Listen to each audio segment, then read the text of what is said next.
بسم اللہ الرحمن الرحیم۔ السلام علیکم۔ آج میں بیان کروں گا سورۃ القدر کا ترجمہ اور اس کی تفسیر قرآن اور حدیث کی روشنی میں۔ سورۃ القدر آیت نمبر 1 سے 5 تک اللہ تعالیٰ فرماتے ہیں،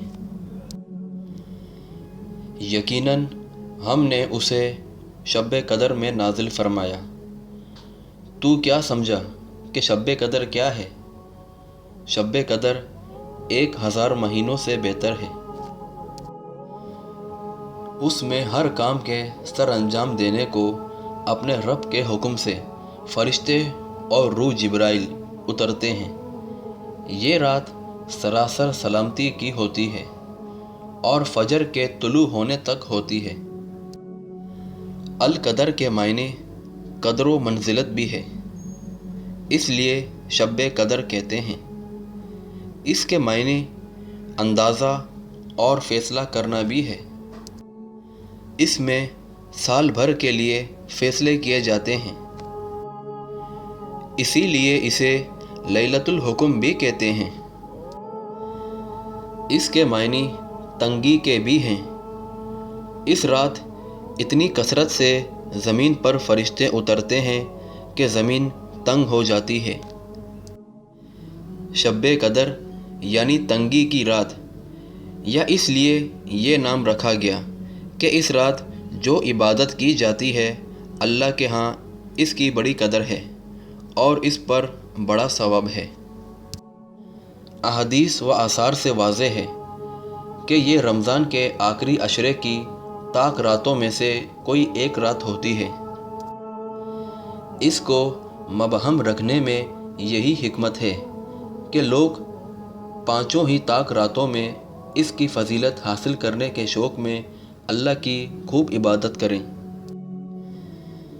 یعنی اتارنے کا آغاز کیا یا لوح محفوظ سے اس بیت العزت میں جو آسمان دنیا پر ہے، ایک ہی مرتبہ اتار دیا اور وہاں سے حسب واقع نبی صلی اللہ علیہ وآلہ وسلم پر اترتا رہا تاہاں کہ 23 سال میں پورا ہو گیا۔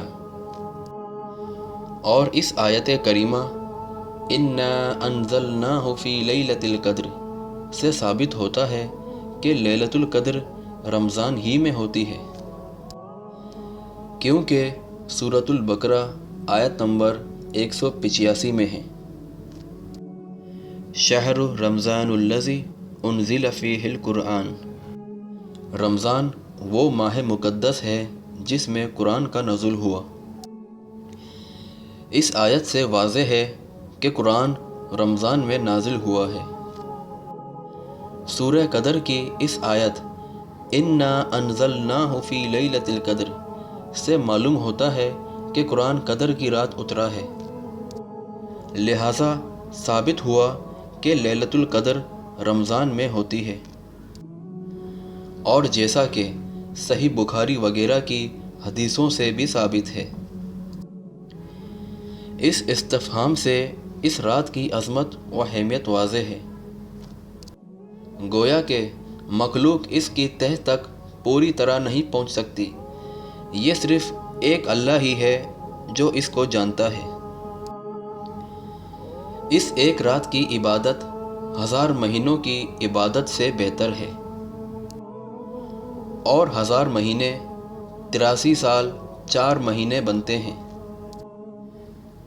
یہ امت محمدیہ صلی اللہ علیہ وآلہ وسلم پر اللہ کا کتنا احسان عظیم ہے کہ مختصر عمر میں زیادہ سے زیادہ ثواب حاصل کرنے کے لیے کیسی سہولت عطا فرما دی۔ روح سے مراد حضرت جبرائیل علیہ السلام ہیں، یعنی فرشتے حضرت جبرائیل علیہ السلام سمیت اس رات زمین پر اترتے ہیں، ان کاموں کو سر انجام دینے کے لیے جن کا فیصلہ اس سال میں اللہ تعالیٰ فرماتا ہے۔ یعنی اس میں شر نہیں، یا اس معنی میں سلامتی والی ہے کہ مومن اس رات کو شیطان کے شر سے محفوظ رہتے ہیں۔ یا فرشتے اہل ایمان کو سلام عرض کرتے ہیں یا فرشتے ہی آپس میں ایک دوسرے کو سلام کرتے ہیں۔ جامع ترمذی حدیث نمبر 3513 و سنن ابن ماجہ حدیث نمبر 3850 میں ہے۔ شب قدر کے لیے نبی صلی اللہ علیہ وآلہ وسلم نے بطور خاص یہ دعا بتلائی ہے: اللہم انکا عفو تحب عفو فاعف عنی۔ ترجمہ: اے اللہ، تو بہت معاف کرنے والا ہے، معافی کو پسند کرتا ہے، پس تو مجھے بھی معاف کر دے۔ اس لیے شب قدر میں اسے کثرت سے پڑھنا چاہیے۔